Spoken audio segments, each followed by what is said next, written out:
Hi, thank you for joining us. This presentation is a brief guide to occupational therapy in schools. My name is Sarah McPhillips, and I am an occupational therapy doctorate student. This presentation was made in collaboration with Professor of Occupational Therapy and Program Director at Russell Sage College's MSOT and OTDRL, Deborah Collette, as well as Assistant Professor of Occupational Therapy, OTD, OTRL, MA in Health Services Administration, Holly Lockrow. This presentation was made in conjunction with Russell Sage Colleges in Troy, New York.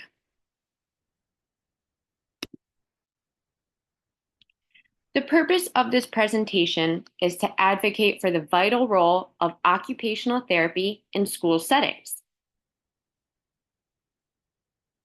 Using research we have gathered from interviews with school administration in upstate New York, we hope to provide and disseminate on some of the commonly seen challenges and pose possible solutions to help the school community effectively support OTs within educational settings.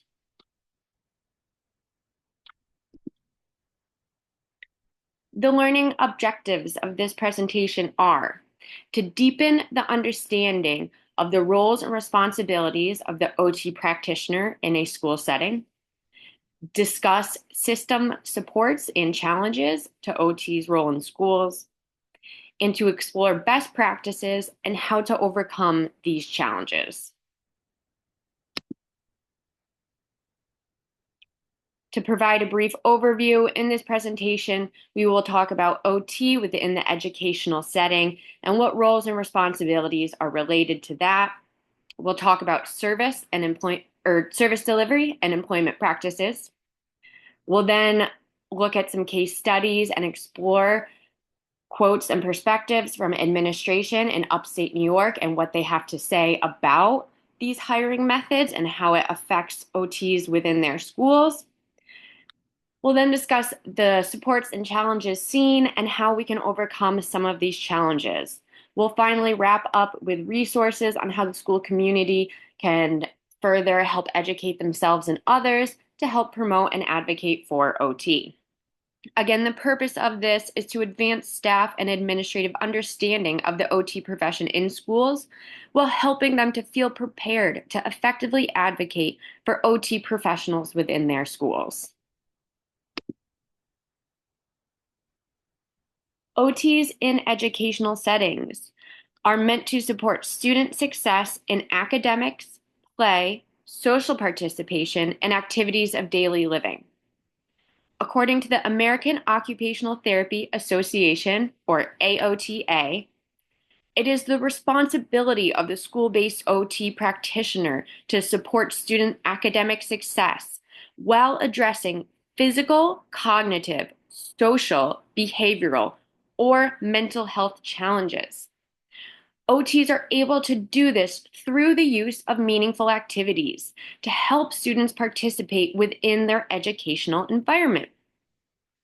Within these educational settings, OTs focus on enhancing students' ability to engage in academic, extracurricular, pre-vocational, and vocational activities.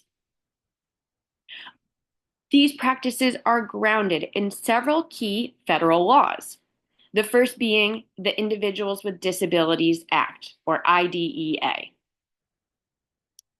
IDEA mandates that children with disabilities are entitled to free and appropriate public education in the least restrictive environment.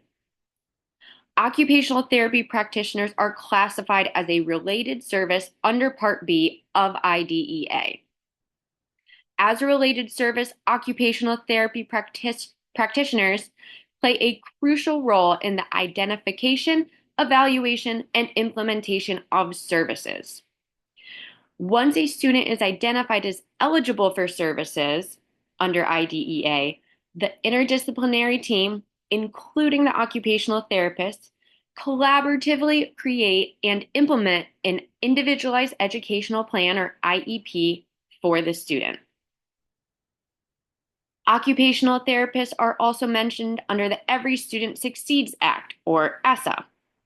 ESSA provides funding for schools while maintaining student achievement accountability through performance measurements. ESSA identifies occupational therapy as a specialized instructional support personnel, or SISP. As such, occupational therapists are expected to be involved in multi-tiered systems of support, provide professional development and training, and work within the interdisciplinary team to support student academic success.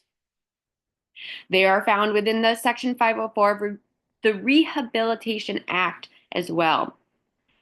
Section 504 safeguards the rights of individuals with disabilities in schools that receive federal financial funding. Under Section 504, students who are not eligible to receive services under IDEA but have a mental or physical disability that significantly impacts their ability to function are able to receive services through these accommodations. Finally, occupational therapists are recognized as pupil personnel service providers. The term pupil personnel services, or PPS, originated in the early to mid 20th century as schools began expanding their role beyond just the academic instruction to include student well-being and support services. It emerged as a way to describe specialized services designed to address students' social, emotional, psychological, and physical needs in addition to their educational development. The roles and the responsibilities of the school-based practitioner. OTs should be involved in the evaluation, early intervention services, planning, collaboration, and implementation of those services within both special and general education. OTs help students to develop, improve, and maintain the skills needed to participate and succeed in school. OTs have a wide and seemingly complex scope of practice, and their educational background gives them that unique ability to promote student success and overcome challenges through the use of fine motor and gross motor activities, play, sensory processing, self-care and ADLs, mental health, multi-tiered systems of support, behavioral health, visual motor, visual perceptual skills, social skills, assistive technology, environmental modifications, and much more.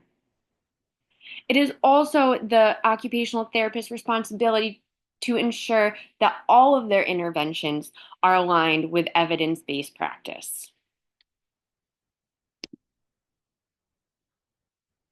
There are various occupational therapy service delivery methods.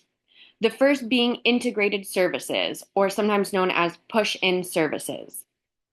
This is when an occupational therapist comes into the classroom and works with a student within their natural classroom environment. Providing integrated services can help with carryover and integration of skills and techniques into the child's classroom routines. Providing services within the classroom rather than pulling them out to a separate location can also promote collaboration between teacher and therapy provider.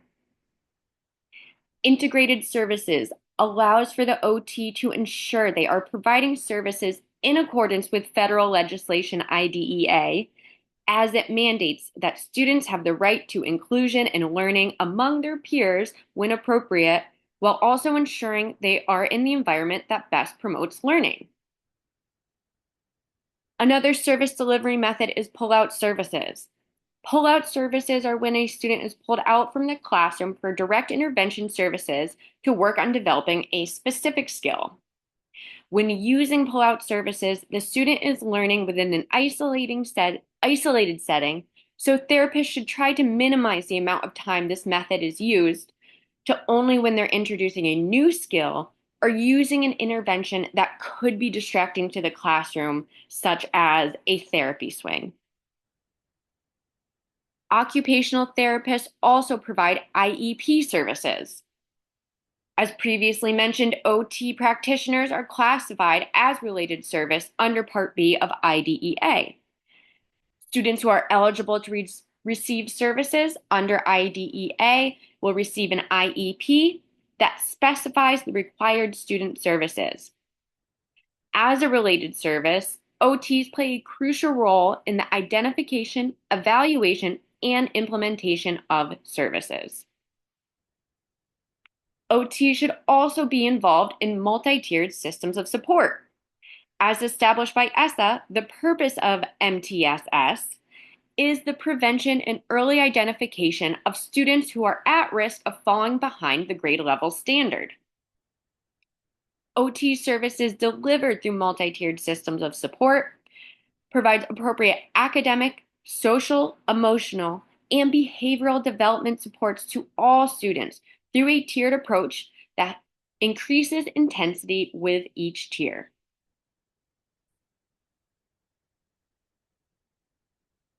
Occupational therapists also provide a variety of indirect services. This includes documentation, interdisciplinary collaboration, interdisciplinary team meetings, staff in-service trainings, as well as indirect services that relate to multi-tiered systems of support, including curriculum development or universal student programs that promote student success on a larger school-wide community level. These indirect services are not accounted for if the occupational therapist is using a caseload model, which brings us to service delivery model. A caseload model focuses on direct intervention only and does not include those indirect services that an occupational therapist is involved in within the school. The caseload model is derived from the medical practice and refers to counting the number of clients or students an occupational therapist might see through direct service. Using a caseload model to inform OT staffing can lead to high caseloads, leaving practitioners with an insufficient amount of time to address all of the students' individual needs due to the exclusion of the responsibilities that fall outside of those direct services. Again, indirect services such as collaborative consultation, interdisciplinary meetings, staff in-service trainings are all not accounted for under the caseload model. Workload model is a service delivery model that refers to the direct service provided and includes all of the work-related tasks and responsibilities associated with those services. These work-related responsibilities include, but are not limited to, conducting evaluations, planning interventions, collaborating, and working with interdisciplinary team members. This model also takes into account the indirect services we just discussed through multi-tiered systems of support related to curriculum development and school-wide community level programs. In contrast to the caseload model, the workload model is seen to be associated with increased OT practitioner job satisfaction in schools. And it also allows the occupational therapist to better manage their time, increasing availability to provide interventions for a student within their natural environment, providing those integrated services, as well as increasing the amount of opportunities for interdisciplinary collaboration. A final service delivery model used is the 3-to-1 model. When using this model, an OT provides direct services for 3 weeks of the month, and then for 1 week of the month, they do those indirect services of consultation, collaboration, documentation. However, it is important to note this model of service delivery is not one that is commonly used.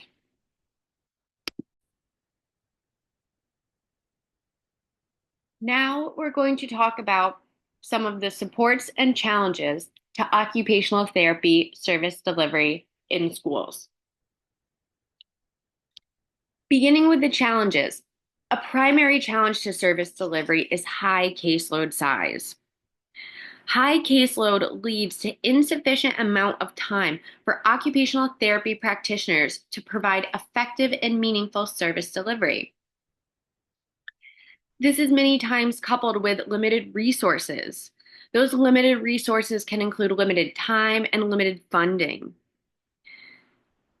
Having limited resources further makes these high caseload sizes unmanageable for occupational therapists. Another common challenge is a general misconception or confusion surrounding the roles, responsibilities, and scope of practice of occupational therapists by staff, educators, and family. There is a greater need for education and advocacy for the full scope of practice of occupational therapists in schools. This will help ensure positive academic student outcomes. Scheduling conflicts is a common challenge. OTs have high caseloads with increasingly complex student needs. These combined lead to difficulty finding time in the day to schedule and coordinate all of the services that a student might need. A final challenge observed was the lack of career advancement opportunities. OTs are not able to pursue administrative positions in schools due to the lack of educational credentialing, which stunts their ability to move up within school districts. Supports or ways to enhance effective OT service delivery include direct hire, which we'll talk more about this in a moment, but hiring directly aligns with best practices. It allows for increased integrated services, increased interdisciplinary collaboration, and overall increased visibility and availability of the OT within the school community. When hiring directly, administrators appreciate and value feeling like the OT is fully integrated into their school community. Going along with this, another way to support effective OT service delivery is through integrated services. This again is associated with hiring directly, as you tend to see this more as the occupational therapist is more available within the school community. Integrated services allows for the child to learn within their natural environment and better allows for the generalizability of skills and techniques. Additionally, integrated services allow for greater collaboration between OT and educator. On that same note, interdisciplinary collaboration and team involvement on teams like MTSS, CSE, and many others are aligned with best practices and seen as ways to be supportive of OT service delivery overall within schools.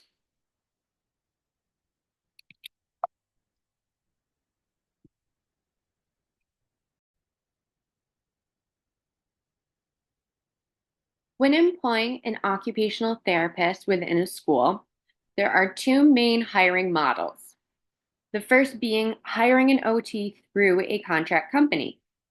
What this means is a third-party agency supplies the OT to the school. Using this model, OTs are not considered employees of the school district. On the other hand, some schools use a direct hire.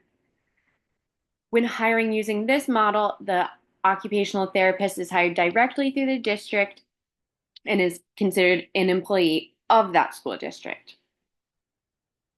Through our interviews with administrators in upstate New York schools, we found that there were challenges and benefits associated with both hiring models.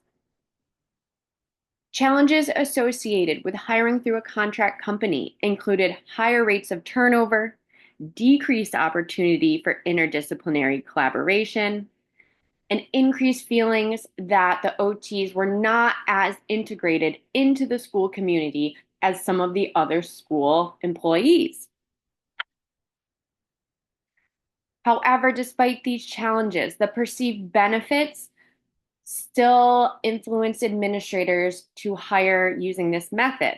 Some of those benefits are cost effectiveness, specifically the contract company taking on the cost of pensions and benefits, as well as administrators appreciate the ease of hiring. Contract companies typically have larger pools of therapists to hire from. And not only that, but administrators appreciated that they didn't have to go out and search for an occupational therapist to hire themselves. This can be especially challenging in upstate New York, where administrators perceive there is a shortage of qualified OT practitioners for hiring. Those administrators that hired directly through the district perceived challenges as it being not as cost effective as going through the contract company. As I previously mentioned, pensions and benefits are something the school district covers when hired directly. And when hiring directly, the administrators had to go into what they perceive as a hyper-competitive job market, very high student need and not enough practitioners for hire, combined to make hiring OTs themselves a very stressful process. However, they still chose to hire directly due to the perceived benefits of higher rates of retention, increased OT job satisfaction, and enhanced feelings of OT integration into the school community.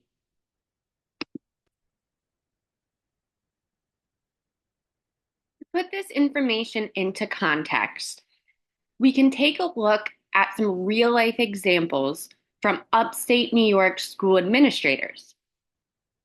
These quotes are qualitative data gathered from our interviews with 19 different school administrators throughout the greater upstate New York.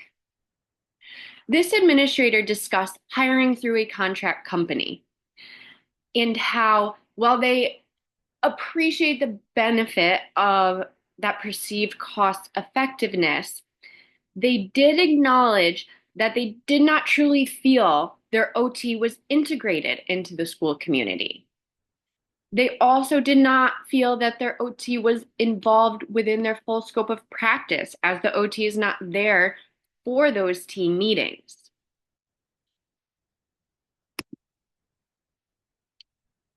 Another school administrator who hired using a contract company acknowledged that they had challenges with the discontinuation of services. This is important because many administrators appreciated the ease of hiring through a contract company. While contract companies might have larger pools of therapists to hire from, and while they might do the hiring process for administration, ultimately, administrators hiring through a contract company saw higher rates of turnover and less OT retention. This eventually results in the discontinuation of services.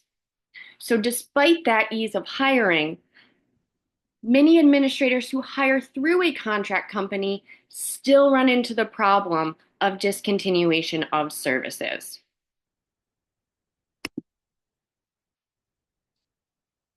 One administrator who hired directly appreciated the visibility of the occupational therapists.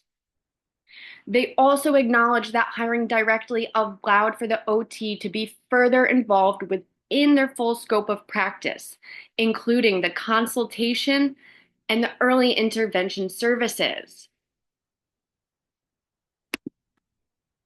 And finally, a last administrator said, I think that is one advantage to hiring them within. They're just a part of your community. They're just another employee. They are there for everything. School administrators appreciate the visibility, availability, and the ability for occupational therapists to engage within their full scope of practice when hired directly through the district.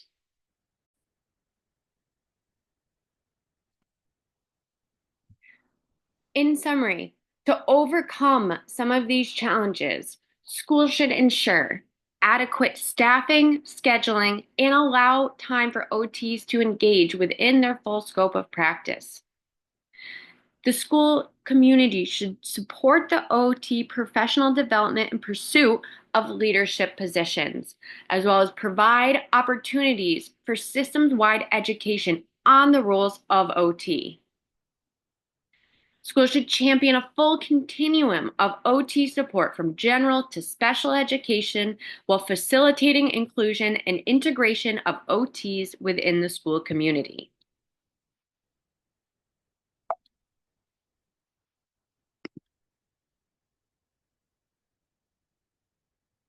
Those within the school community hoping to learn more about the profession of occupational therapy in schools can look to some of these resources. The first is the AOTA, and then New York Occupational Therapy Association, or NYSOTA, which provides information specifically regarding OTs within the state of New York.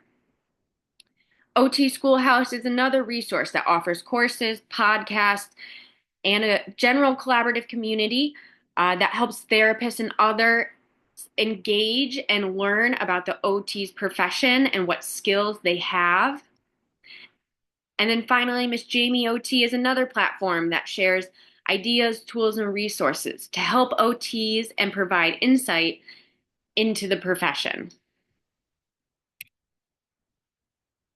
In conclusion, school-based OTs are essential members of the educational team. Effective service delivery and overcoming challenges depends on the collaboration, understanding, and systems support.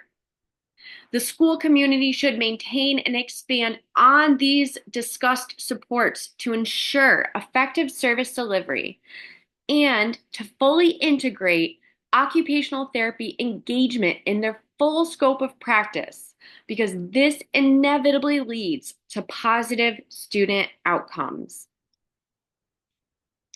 Thank you so much for taking the time to listen to this presentation today.